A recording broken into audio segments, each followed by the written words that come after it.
Hello hello hello. എൻ്റെ ശബ്ദം ഇപ്പം ഇങ്ങനെയാണ്. ഞാൻ വേണമെന്ന് വിചാരിച്ചിട്ട് ഇങ്ങനെ സംസാരിക്കണതല്ല. എൻ്റെ ശബ്ദം ഇങ്ങനെയാണ് ഇപ്പോൾ. Hello hello hello hello hello. നമസ്കാരം എല്ലാ മാന്യജനങ്ങൾക്കും എൻ്റെ വീട്ടിലേക്ക് സ്വാഗതം. ഈ ബാക്കിലിരിക്കുന്നതാണ് എൻ്റെ ക്രിസ്മസ് ട്രീ. ആ കാണുന്നതാണ് എൻ്റെ പുൽക്കൂട്. ഇതെൻ്റെ സാന്റ ബലൂൺ. ഹലോ. അതെ, എൻ്റെ ശബ്ദം എപ്പോഴും ഇങ്ങനെയാണ്. നല്ല കാര്യം. ഹീലിയം ശബ്ദം ഇങ്ങനെയാക്കും. ഹലോ.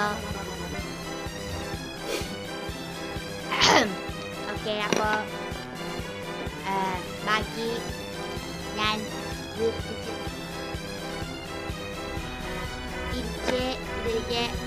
തിരിച്ചിതിലേക്ക് എയർ നിറയ്ക്കാൻ പോവുകയാണ്. ഒന്നുകൂടി വലിച്ചു നോക്കി നോക്കാം.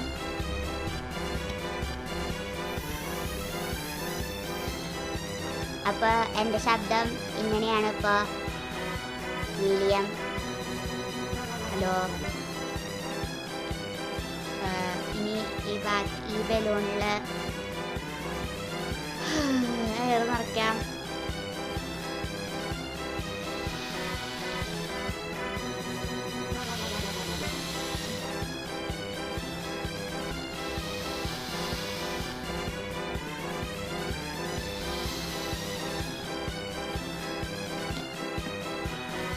ഞാൻ ബലൂണിൽ എയർ നിറച്ചു.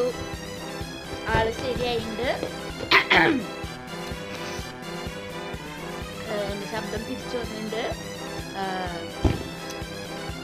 ഹീലിയത്തിന് സൈഡ് എഫക്ട്സ് ഒന്നും ചോദിച്ചു കഴിഞ്ഞാൽ ഇല്ല എന്നാണ് എൻ്റെ ഒരു അറിവ്.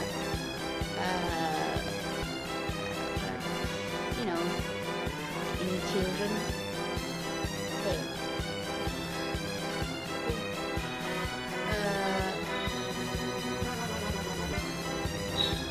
ഹീലിയം ശബ്ദം എങ്ങനെയാക്കും?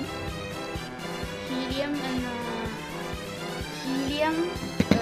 എയറിനേക്കാൾ, അതായത് ഓക്സിജനേക്കാളും വെയിറ്റ് കുറവാണ്. അതുകൊണ്ടാണ് നമ്മുടെ ശബ്ദം മാറുന്നത്. ഇപ്പോൾ ഇതിൽ ഇത്ര നേരം ഈ ബലൂൺ പൊന്തിപ്പോയിരുന്നു. കാരണം ഇതിൽ ഹീലിയം ഉണ്ടായിരുന്നു. ഇതിൽ പൊന്തിപ്പോണെങ്കിൽ ഞാൻ പിടിക്കണം. ഇപ്പോൾ വിട്ട് കഴിഞ്ഞാൽ ബലൂൺ താഴെ വീണ് പോകും. അപ്പോൾ helium changes your sound because helium is lighter than oxygen. Oxygen is heavier than helium. Bye.